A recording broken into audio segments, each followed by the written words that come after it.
Kedahsyatan sholawat Nabi Sallallahu Alaihi Wasallam. Di dalam Al-Quran, Allah berfirman, Bismillahirrahmanirrahim. Inna Allaha wa malaikatahu yusalluna ala nabi. Ya ayyuhalladzina amanu sallu alaihi wa sallimu taslima. Sesungguhnya Allah dan para malaikatnya bersolawat untuk Nabi. Wahai orang-orang yang beriman, bersolawatlah kamu untuk Nabi dan ucapkanlah salam dengan penuh penghormatan kepadanya. Quran Surat Al-Ahzab ayat 56. Atas perintah Allah itulah para sahabat datang kepada Rasulullah Sallallahu Alaihi Wasallam dan bertanya, Ya Rasulullah, qad alimna kaifa nusallimu alaik, fa kaifa nusalli alaika? Qala, faqulu, Allahumma salli ala Muhammad. Bagaimana bersolawat kepadamu itu, wahai Rasulullah? Beliau menjawab, Allahumma sholli ala Muhammad. Itu adalah solawat bibit. Solawat yang aslinya memang demikian, Sallallahu ala Muhammad. Adapun solawat nariyah, solawat syifa, dan lain-lain adalah ramuan para ulama yang sholihin. Mau dibaca silakan, tidak dibaca juga silahkan. Semuanya terserah kita. Ayat di atas menunjukkan bahwa Allah bersolawat, malaikat bersolawat, dan orang-orang yang beriman juga bersolawat. Solawat ketiganya tentu berbeda. Saya ambil contoh. Di sini saya ceramah atau orasi. Tentu saja ceramah.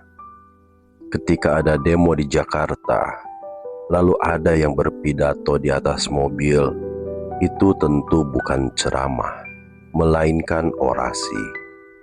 Kalau presiden di atas mimbar, itu menyampaikan pidato. Kalau sebelum sholat Jumat, imam menyampaikan apa yang disebut dengan khutbah. Jadi, sekalipun sama berbicaranya, ketiganya berbeda-beda. Dalam orasi, biasanya orang menuntut haknya. Kalau berceramah, biasanya seseorang membagikan kedamaian kepada audiensnya. Kalau presiden berpidato, biasanya dia menyampaikan garis-garis besar haluan negara, mengeluarkan instruksi, maupun menyampaikan peraturan presiden yang mengikat kehidupan kita bersama. Allah bersolawat kepada Nabi Sallallahu Alaihi Wasallam, itu artinya mubarakah, memberikan keberkahan.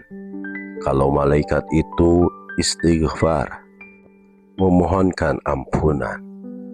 Kalau umat Islam itu menyanjung dan memuji, makanya solawat ini menjadi persyaratan ketika kita berdoa kepada Allah.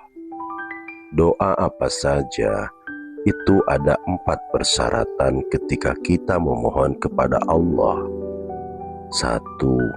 Didahului dengan hamdalah. 2. Istighfar, memohon ampunan. 3. Solawat.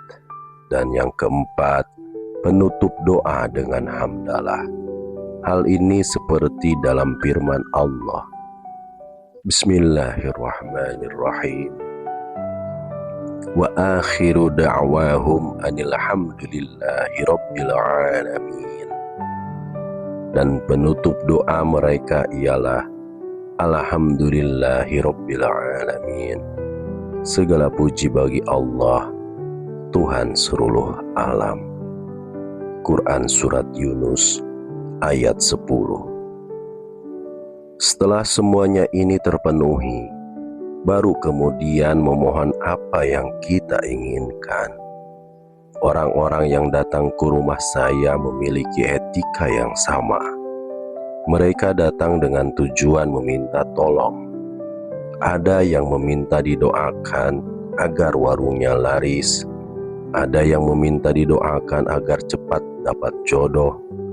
Ada yang meminta didoakan agar padinya tidak dimakan hama tikus, dan masih banyak lagi. Kali pertama ketika bertamu, yang kita lakukan adalah membaca hamdalah. Tamu berterima kasih kepada yang ditamui karena berkenan menemuinya. Kemudian, si tamu meminta maaf karena telah merepotkan tuan rumah. Kemudian, ketika ada anak tuan rumah keluar, si tamu memuji anak tersebut karena anak tersebut yang dikasihi dan disayangi oleh tuan rumah. Hal itu sama dengan ketika kita berdoa.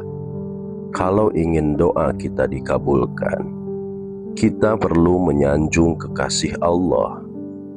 Ketika selesai bertamu dan menyampaikan maksud serta tujuan, tamu tersebut menyampaikan terima kasih. Dalam berdoa, kita tutup dengan bacaan hamdalah.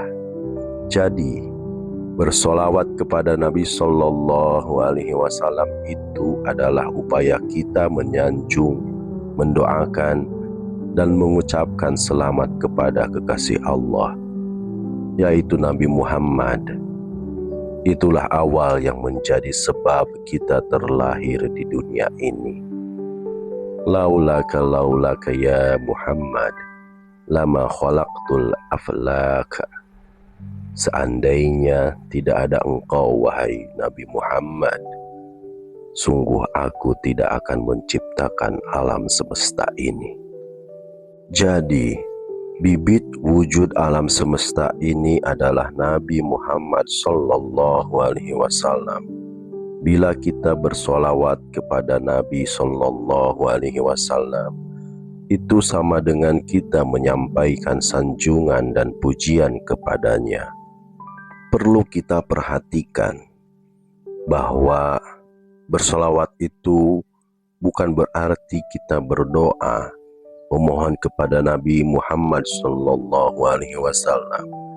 Beliau adalah manusia seperti kita, dan hanya Allah yang bisa mengabulkan doa. Allah berfirman, Bismillahirrahmanirrahim. Qala rabbukum ud'uni astajib lakum. Dan Tuhanmu berfirman, berdoalah kepadaku, niscaya akan aku perkenankan bagimu. Quran Surat Ghafir ayat 60. Jadi, kita tidak berdoa kepada siapapun, kecuali hanya berdoa kepada Allah. Namun, dalam doa ada persyaratannya, yaitu membaca sholawat terlebih dahulu. Sebelum bersolawat didahului dengan hamdalah dan permohonan ampunan kepadanya. Kemudian doa ditutup dengan hamdalah.